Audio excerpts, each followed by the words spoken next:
Hi everybody, this is Tom from Rocket Restorations, and today we share with you a very cool 1972 Plymouth Duster. This thing, a lot of people use the word survivor. It's thrown around a lot and it's thrown around way too much, but this car definitely qualifies. It's original paint, 37,000 original miles, and original engine paint. It is such a nice car. So this is one of our customers, and his name is Murray. We've featured a few of his other cars on the channel before. He had a AAR Cuda. He's got a 71 340 Cuda. Jamie at Dodge Garage did a video on it about a year ago. Super cool car. Selling this one on consignment for Murray. So a couple points of this video. You know, obviously we're going to share this super cool car with you. We're going to show you, obviously how much of a survivor it is. So it's kind of cool. Just we're going to use this as kind of a reference, and it's for sale. So we're going to use this for people can watch this if they're interested in the car, so they can really see what's going on with the car. So we love cars like this at Rocket because they're reference cars. Most of the work we do at Rocket, we're trying to do stock restorations, and sometimes you need reference cars like this to see how they were put together from the factory. This is a 1972 Duster. It's a 340 automatic. It was delivered to Grover in Asheville, North Carolina. This one's been around the country. A guy named Dave in Virginia had it for a while, and then Murray bought it from him. And I just love this car. It's such a reference to how they were built back then. It's so clean. I mean, the interior, the paint, it's all original on this car. I just love looking at cars like this. You can learn so much from stuff like this. Yeah, I mean, just look at the seats, and it's a very strangely ordered car too. It's bucket seats. He ordered the kind of shag carpet, so it's kind of the thicker carpet on it, but it has, it's not even a day-night mirror on it. It's a standard mirror on the side, not a remote mirror. It's foot pump. That's one thing I love about Mopars, because each one, there were so many different options of way you could order these things, that it just makes them super interesting to me, because it's so hard to find. I mean, everybody always says, oh, one of one, blah blah, but like, if you really go down the options, there are very few Mopars that are truly one of one, because you could order 500 different things on these cars, and it makes them all unique. I really like looking at stuff like this. So, this is where the quarter panel came through, and when you see a car restored, these are all really nice. You can see on this one, it's messy. Like, you can kind of see the gap there. You can almost see the seam in the original paint there where they put that on. That's how they did it from the factory. We kind of have a saying around the shop, factory shitty, because it's, the factory didn't really care. They were trying to slap these things together. They painted them. They didn't do it. See the paint run right there? I don't know if you can see it on the camera right there. There's a big paint run right there. It's kind of standard on 80 bodies. You always see them on the firewalls on these original paint cars, but it's really cool. Original glass there with the date code. Just such a cool car. It's got the original bias ply tires on it, the E7014 poly glasses. Rear drums are red. The side markers are original. It's just a super clean car. I love the stripes on these with the, it's basically the Tasmanian Devil. I think that's what they were going for there, but the Duster 340 with the little guy on there. The Plymouth emblem on the back. The tips are optional on these two. I don't think they were standard on the 340 models. The 72s are interesting because they kind of decontented these a little bit. So the 70, they still have the shark tooth grill, which is, one of the coolest grills they put on one of these. It's just a really cool looking grill. I mean, maybe the 71 Cuda grill's better, but this one's really close. So you can kind of see behind the grill here what they did. But there were a couple things, like the 71s were really cool because that was last year, the high performance engine, and they were orange until January, February, something like that. So these have blue motors. They still have the shark tooth grill, which is cool. They got rid of the rally dash, which was a really cool feature on the 70, 71, 340 cars. So they had a dash that had a big tachometer in it, and in 72 they went back to the standard dash. And then this one's column shift too. But you kind of see under the hood here just how original this car is. The thermostat housing leaked, or the upper hose leaked at some point. They all have that, and that's just cool, eating the original paint there. But you can still see the original blue paint on the valve covers. There's still a little bit left on the exhaust manifolds. Like, see down there on the nut down there. The manifolds are painted with the motor. And a lot of people argue with me about that, but they absolutely did. That's how the factory did it. You can see the blue paint on the bolt over there. Has original heater hoses there, the right part number on them, and the vacuum canister's right. The radiator was redone at some point. Glen Ray in Wisconsin did that. They're pretty much the best guys out there for Mopar radiators. The bypass hose is still original. That big hose in the middle there, that was painted again from the factory. Has the 340 air cleaner, has a single snorkel on it, and then it has a kind of a hidden trap door underneath here. It's the original breather line there, has the ribs on it. Original wiper motor, I don't think that's ever been touched. Has the original hold down. We had the right battery for this, but fortunately the repo yellow cap batteries they put on these are pretty much worthless, and they don't last. ECU box dated 100th day of 71.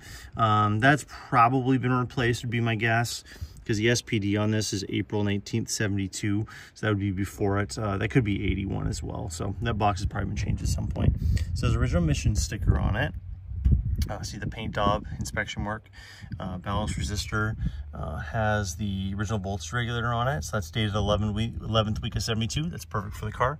Still has a sticker on the booster there. And then the brake booster line. Looks like that's been replaced at some point because that looks too nice to be original. But just super, super original car underneath the hood here. The emission sticker right there. So yeah, if you're doing a 71, 72 Duster, this is just a great reference for you on how to put these cars together. Where the stickers are supposed to be, where the wires are mounted, you know, the heat shield on here.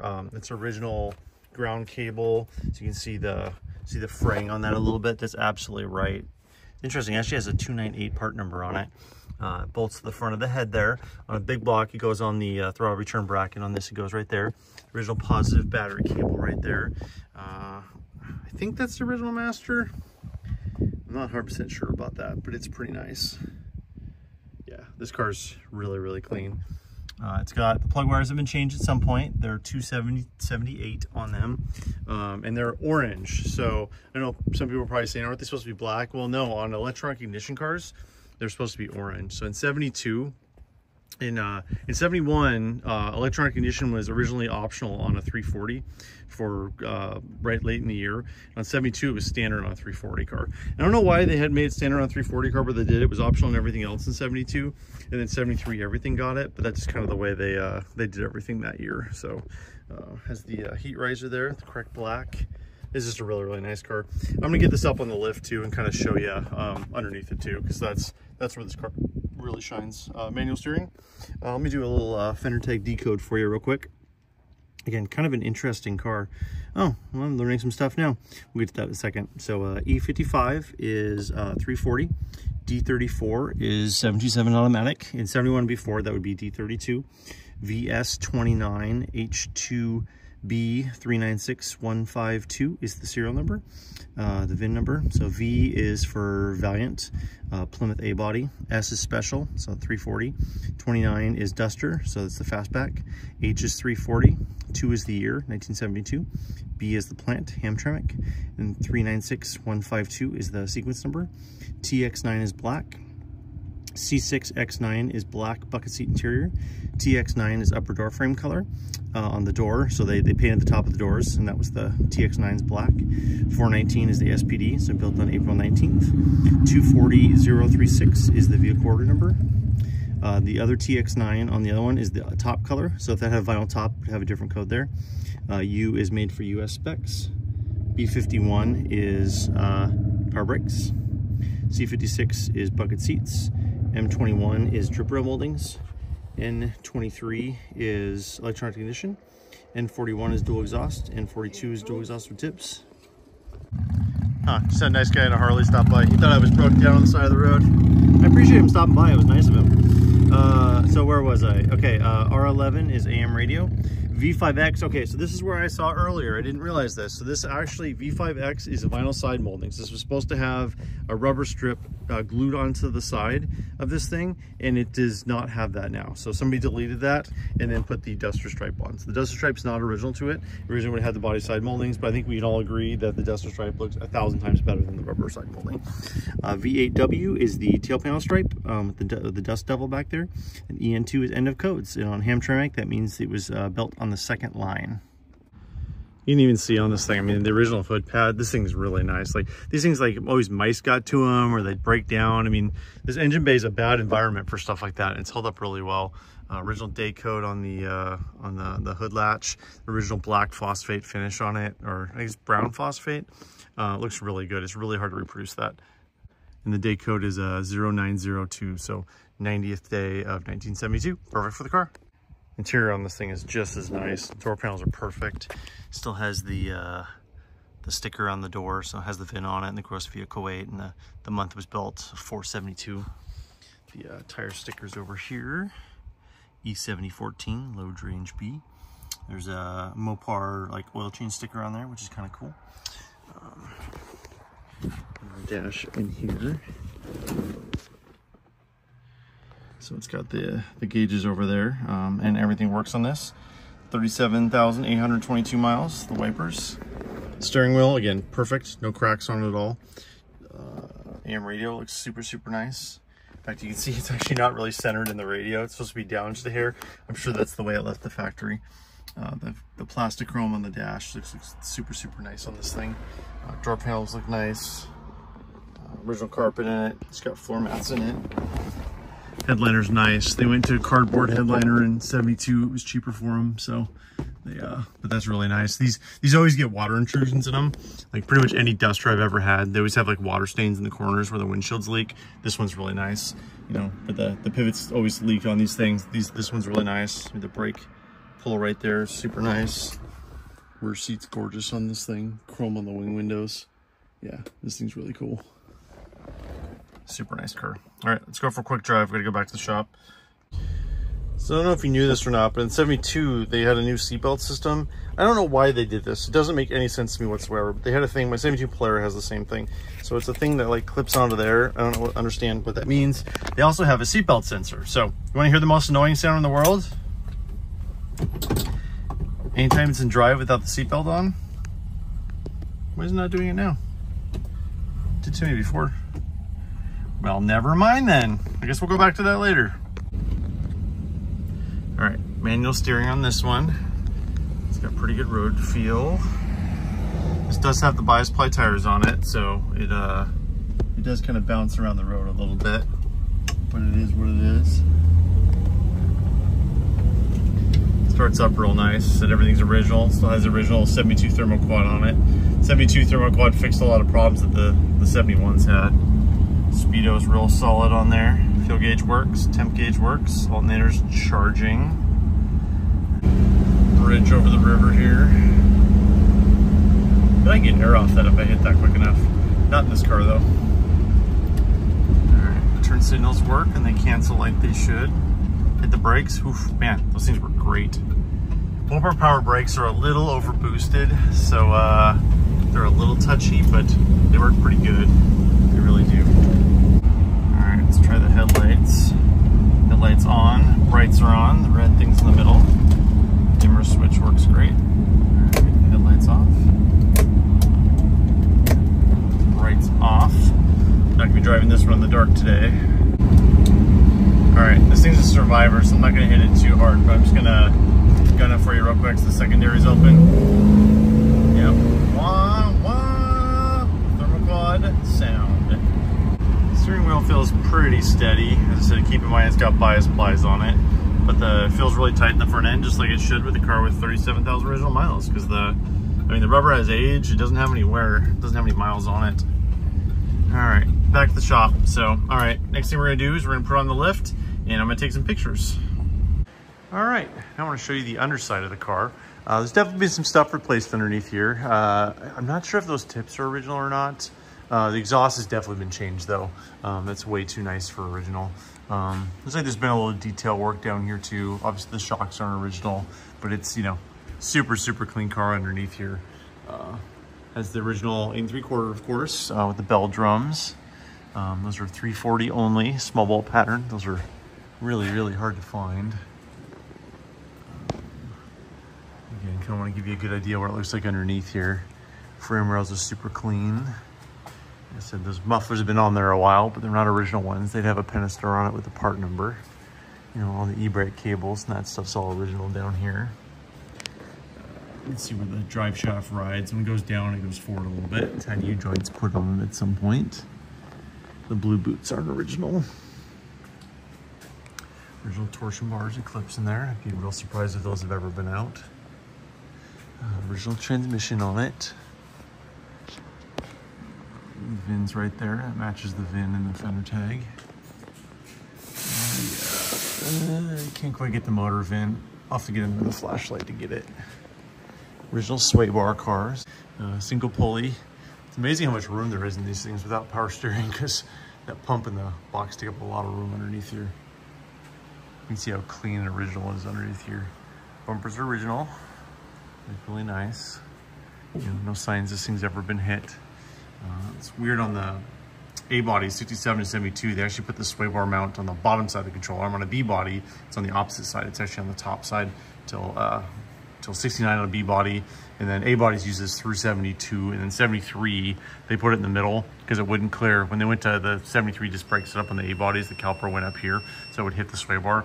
So they had to move it, so they moved it down. But yeah, these are kind of mounted backwards to how you would think they were. Coin on the key member there. So it's kind of cool. Still has the roll pins on the tie rods. Every time those are changed, they always put cotter pins in. The lower hose is leaking, so we just replaced that, put a new one on. One of the repo ones, the quick part number. A couple little scratches here, but not too bad. Looks pretty good. Still original paint on the oil pan. Wow, the training pan is not leaking. This is the first Mopar I've ever seen that it doesn't leak. Part number's there for the transmission, and so I'll get some pictures of that. It's kind of hard to read on film, but yeah, all that's original. All the pins there are original. Everything was really nice. So yeah, there's been some touch up underneath here and a few things, you know, exhaust and U-joints, but it's pretty original underneath here. The seatbelt nuts there. Interestingly, it's a small washers. Looks like those have been out at some point. Yeah, I mean, there's obviously no rust on this thing. It's super clean Survivor. Frame rails. Everything's real nice. 49 case. It's interesting. I've actually seen some 741s and 340 cars. That's interesting. You can see the white paint on there. The inspection marks on there. It's like Y11A. It's real neat. H181 ink stamps on there. It's like the tank's been out at some point because that shouldn't be painted, so somebody's fixed that at some point. I think there's original J bolts back here. Definitely original exhaust hangers. There's the pad for the tank. You can see it's kind of like pinched up there because it's a little flat and it's rounded there. Filler neck, original there still. Not much hiding underneath this one. Okay. Inspection marks on the torsion bar bolts. Inspection marks on the lower ball joints. All that stuff looks original. Original part number on the tie rod ends. Pretty cool. If you're looking for a reference, put a car together. This is a pretty good one to look at. This is how the factory did it. So this is kind of neat. One thing I forgot to mention on lower control arms, it's real easy to identify them. So the VL means A body, so Valiant, and L for Dart, and left, right. I think that's left, right. Although, yeah, I'm not sure what the LR means. This one on this side is a VLRR, so maybe that's right and left. Yeah, probably. That's right side of the car, left side of the car. Yep. One way I always look for when I'm looking at quarter panels, see if they're original, if they have those tabs. If the extensions have ever been replaced, those are always gone. On this one, they're still here. It shows you it's original metal. Another one of those details you never see, factory night locks on the tie rods.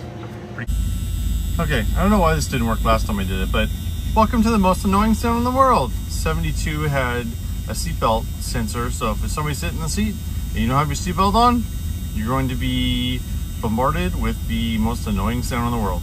Meh. All right, well, here's this 1972 Duster Survivor that we've got on consignment sale here at Rocket Resto Motors LLC, or Rocket Restorations. Just want to say, I've had a lot of comments about these. You know, we like posting videos about the cars we're going to sell because people always want to know price. Well, I don't like posting the price in the video because the problem is the YouTube videos are forever, and you post a price, and what if it changes? What if it goes up? What if it goes down? I just don't want to post a video in the post a price in the video. That's just how we work. If you want to have any inquiries about the car, please contact us at tom@rocketresto.com. I'd be glad to answer questions. So just want to thank everybody for watching. I really enjoyed sharing this car, and we'll talk to you soon.